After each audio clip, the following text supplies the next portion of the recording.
and go up on the... How do I go? Fine, just go up, so that way we can see the flying wheelies there. Are we going? Right. My name's Matthew Heddick and I own a company called Fly Wheelies. I'm here to give you an insight into life with a disability. People think it's great, and it is great, but you make your life what it is. You're in control of your destiny, and that's the way it is. Now, I'll start by telling you my daily routine. Times do vary though. 7 o'clock, I get up. Staff come in for an hour and a half.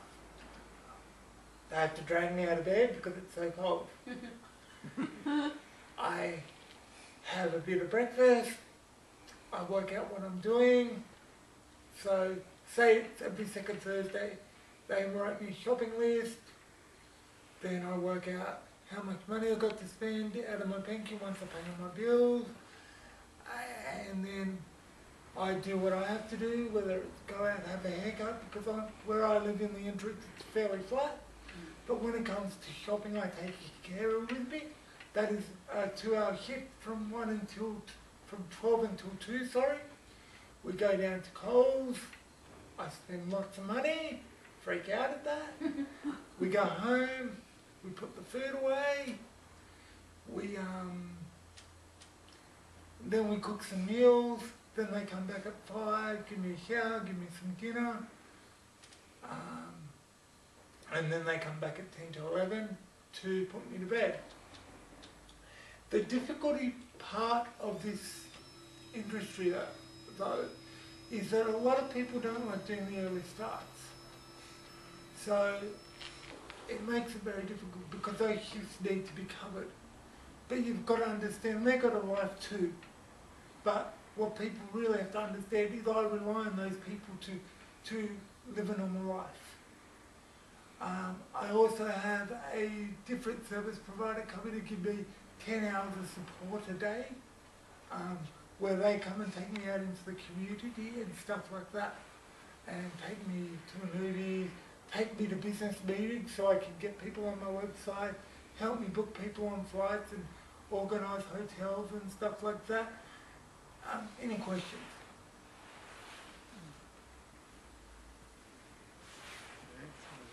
Everyone's camera shy.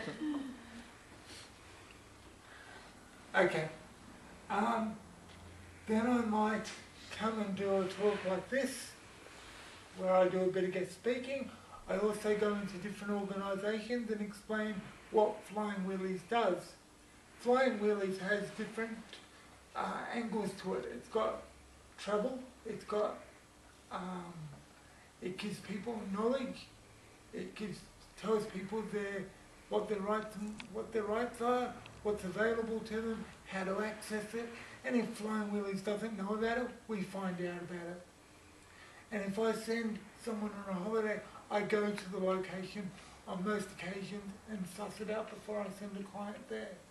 I think these talks are invaluable. I love doing them because it gives you guys an insight of what the disability field really does, or really is, okay? It's a fun industry to be in, but it's very tiring. So what I say to you is, make sure that you understand what your requirements are before you sign up for a job. Definitely do your work experience that you're supposed to do, and definitely access.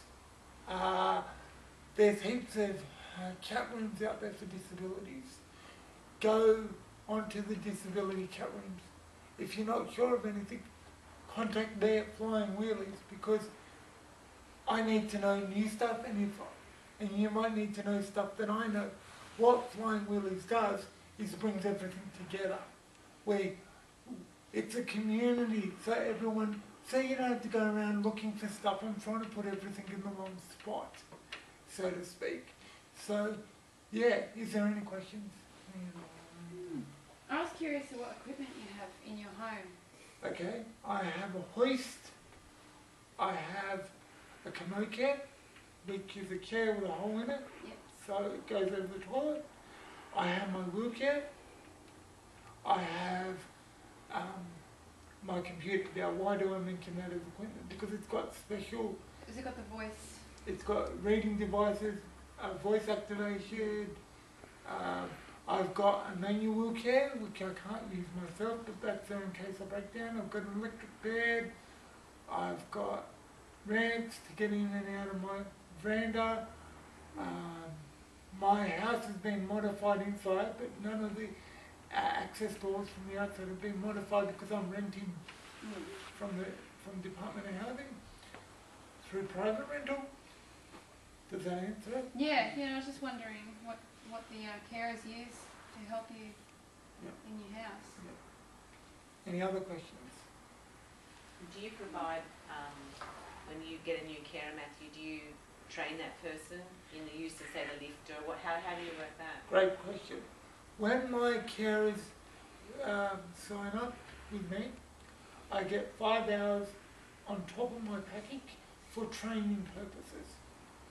So because I do the self-attended care, I take them through the process. So the first morning, I try and get another staff member to stand beside them, but I can do it myself. So what happens is they come in after the initial meeting, we've run through the hoist in their meeting, and then they come in and say, right, what do we do? Well, I say, if I want to be really smart, I say, you pull my blankets off, get me clothes out of the cupboard. But getting down to serious, I tell them how to roll me to put the sling underneath, how to put my pants on so I'm comfortable, how to operate the hoist, how to put my legs, because you've got to put my legs a certain way, because otherwise I'll hurt them. I tell them how to place me in my wheelchair, then I tell them how to get the sling off, then we go into the kitchen and they make me breakfast just like you would make your breakfast, but the difference is they have to leave my house how I expect to be left. And if they don't get it done, I say that's okay, I get the next carer to do it, but most times I expect them to get it clean. Because I don't know who's going to come in, I don't know what I've got to do, I don't know who's going to come in and see me. It could be a wheelchair guy, it could be a hot girl, who knows, So, Your mum's here.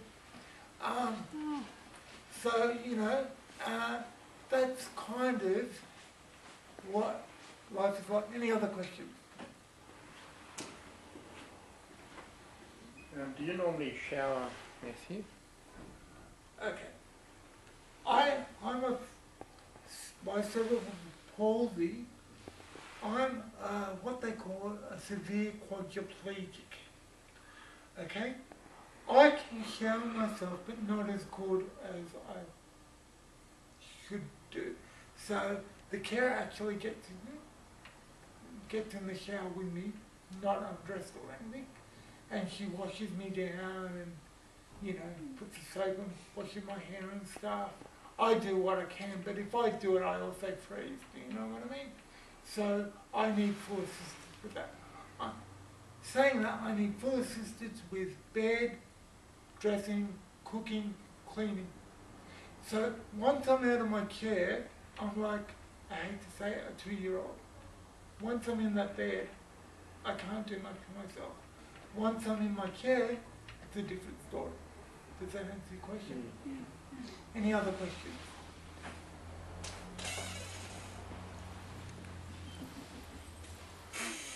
Any other questions?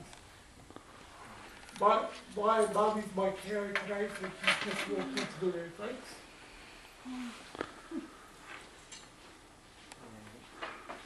I do expect my carers, when they take a shift on, to turn up on time and be reliable, because it's very important.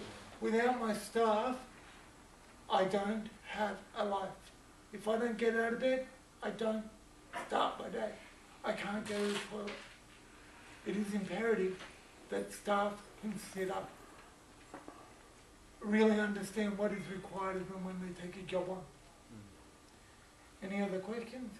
I don't know what was asked when I was out of the room just then, but do you have any minimum qualifications for your carers? Like, do they have to have a Cert 3 in disability work or a Cert 4? No. Do they have to have a first aid certificate? No, they don't have to have anything. Police check? Yeah, they have to have a police check to start with. Yep. I prefer they have a first aid certificate. They have to I would like them to do a course like the certificate 3 or 4. There are funding out them for them to do it as they work, because they need to learn about the industry as they go along. It's good to do your studies, but it's better if you do your studies and work in the industry at the same time. Yeah. I think you'll agree with that. Yeah. But I like them when they're raw, when they don't know anything, because you can mould them to the way you want them, basically. So I might leave it there if anyone's got any questions. If not, I'll just say thank you and we'll leave it there. Anyone got a question?